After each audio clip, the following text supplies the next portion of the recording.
Today I'm going to teach you how to make the fabric flowers from the Tastefully Trim Die. These are two of the finished projects I'll show you a little bit later. You're going to take your fat quarter out of the box. It comes like this, and you're just going to unfold it. And don't unfold it the rest of the way, just that one fold. And you're going to cut off 1 inch off this edge. You'll have the two open ends and a single fold at the edge, and then a double fold on this edge. And this is a 1 inch strip, and you're going to take this over to your Tastefully Trim Die, and you're going to place the double fold on a valley of the large scallop. And I do not place it on this one here because you'll notice this will cut right here. So place it a couple valleys up from there, and then run this through your big shot. You're going to need 2 of these for a flower. And when it comes out, it's going to be a scallop like this. All right, then you need a 1 3/4 inch circle. I usually cut mine from cardboard, or if you use the movers and shapers die, you can cut it from chipboard or something a little bit more sturdy. I also usually cover mine with the sticky strip, the red sticky tape or sticky strip. And that works well for camps and projects, camp projects and workshop projects. For my craft fairs, I of course use hot glue, which is a little bit more sturdy. But I've had no trouble with the sticky strip working. I'm on vacation, don't happen to have the sticky strip.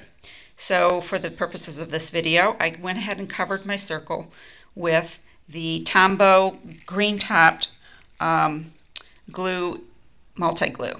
I allowed it to dry, and it became tacky. And it seems to be holding up rather well after a couple days of trying to get this video to work. You're going to start with your end of your scallop. You're going to start on the outside of the circle. And you're going to simply tack it down about 1/8 of an inch on the circle with the rest hanging off.